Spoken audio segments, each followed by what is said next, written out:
안녕하세요 여러분, 도쿄명식입니다. 어제는 연준의장 제롬 파월과 전 연준의장이었던 벤 버닝키와의 회담이 있었는데요. 밤늦게 통역을 진행하였지만 사실 들어오는 데이터에 따라서 판단을 하겠다는 이야기만 했을 뿐 별다른 내용은 없었던 회담이었습니다. 데이터를 기준으로 해서 지금의 시장을 최대한 객관적으로 바라보고자 하는 입장에서는 조금 안타까운데요. 어쨌든 S&P 500의 경우는 4191.99를 찍으면서 장마감 기준 4200 이상을 갱신한 데는 실패했습니다. 이 데이터는 제가 멤버십 분들 상으로 텔레그램에 장이 시작하기 1시간 전에서 2시간 전쯤에 업데이트를 드리는 S&P 500의 옵션 현황인데요. 특히 어제 장이 시작하기 전에 여기 콜월이 4200 이상으로 상향 조정이 되는 걸까 아닐까 하면서 보았는데 이렇게 검정색 라인인 S&P 500이 이렇게 4200 가까이 왔음에도 불구하고 여전히 노란 색깔인 콜월은 변함없는 4200을 지켜주고 있었습니다. 4200이 천장으로 자리 잡는 이상 S&P 500의 주가는 올라갈 수가 없었기 때문에 큰 기대를 할 필요가 없는 것입니다. 그리고 다음 주 월요일에도 꾸준히 이 콜월이 상향 조정이 되지 않고 그대로이거나 오히려 반대로 아래로 하향 조정이 된다면은 주가는 하방 압력을 크게 받을 수 있으니 다음 주에도 유심히 지켜보면서 제가 멤버십 분들께 공유를 드리겠습니다. 단타를 치시는 분들께는 만약 이 콜월이 아래로 하향 조정을 받는다면은 그날은 웬만해서는 조심해야 하는 날인 것입니다.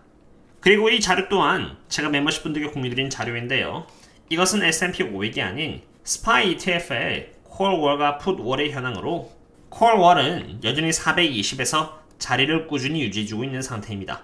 지금 SPY가 418달러를 갱신하고 있는데 S&P 500을 대상으로는 콜월이 4200 그리고 SPY를 대상으로는 420으로 변화가 없다면 주가는 올라갈 수 없다는 점을 참고하시면 좋겠습니다. 그럼 한 주가 끝났으니 이제 상황 체크를 한번 해보고자 합니다. 가장 먼저 20년 국채인 TLT를 보도록 하겠는데요. TLT의 경우 보시면은 이렇게 하방으로 빠르게 내려가고 있다는 것을 볼 수 있습니다.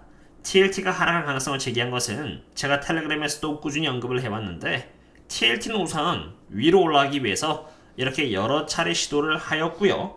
매크로 관점에서 인플레이션 관련 데이터가 좋아질 기색을 보여주고 있지 않기 때문에 100달러를 테스트할 수 있다고 말씀을 드렸고 여전히 100달러 테스트 가능성은 유효합니다.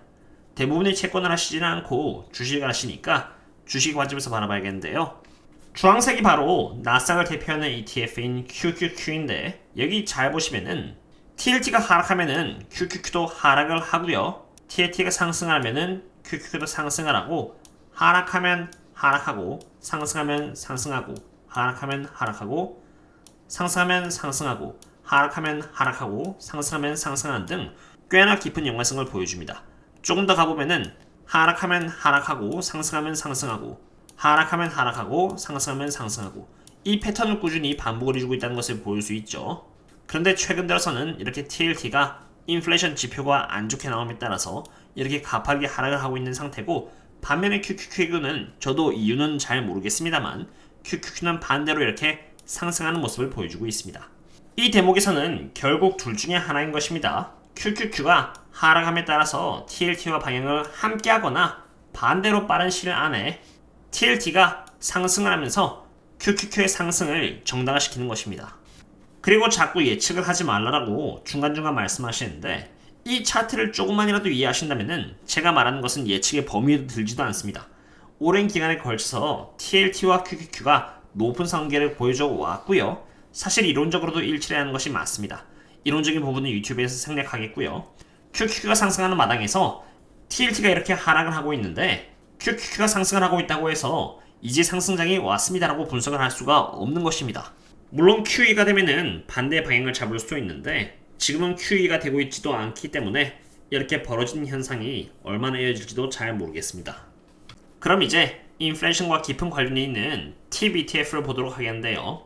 TIP ETF 또한 인플레이션이 나아질 생각을 하지 않자 이렇게 하락을 이어나가고 있습니다. 한 번씩 뉴스나 유튜브를 보면은 인플레이션이 점차 사라져가고 있다는 말이 들리는데 채권은 완전 반대의 생각을 하고 있는 것입니다. 그리고 TIP ETF는 여기 보시는 것처럼 QQQ나 SPY의 상징 효과를 하는데요. 주황색이 바로 SPY ETF 차트로 이렇게 높은 상계를 갖고 있다는 것을 한눈에 볼 수 있습니다.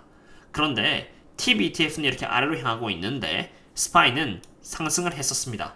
결국 둘 중에 하나가 거짓말하고 있다는 것을 의미하는 것이고요. TIP ETF가 빨리 상승을 하지 않는다면 결국 SPY가 반대로 하락해줄 것이기 때문에 둘 중에 정말 누가 거짓말하는지는 지켜봐야 되겠습니다. TBTF를 보았으니 이제 10년 국채금리를 보겠습니다. 10년 국채금리는 이미 많은 분들께 있어서 그래도 좀 친숙한 텀이실 것인데요. 10년 국채금리의 경우는 인플레이션이 강해지면 강해질수록 올라가고 반대로 경기 침체가 다가옴에 따라서 하락하는 경향을 보입니다.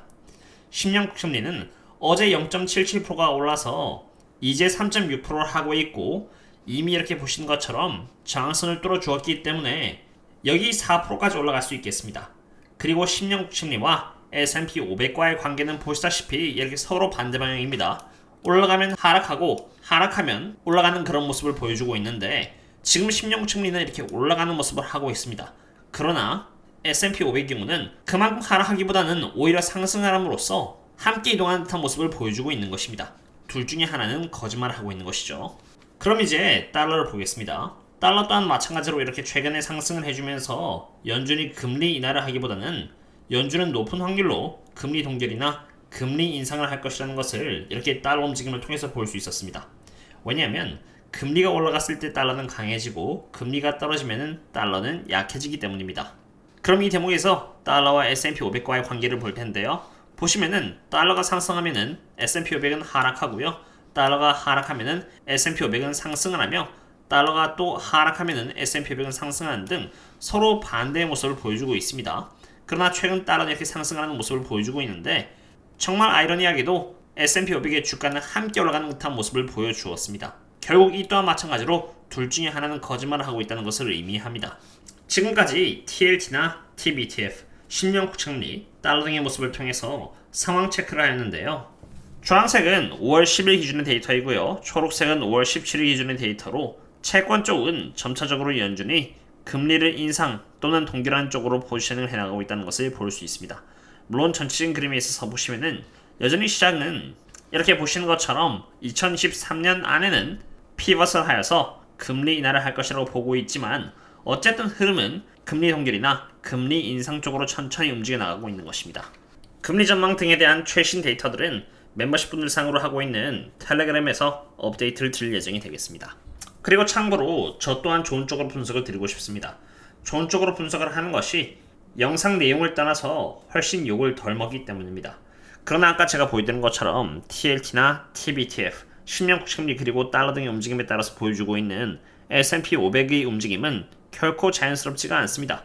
패턴이 깨진 것이 아니라고 물어보실 수 있는데 패턴이 깨지는 것도 기껏 해봐야 한 개 정도의 지표이지 제가 보여드린 모든 지표에서 패턴이 깨지긴 힘듭니다.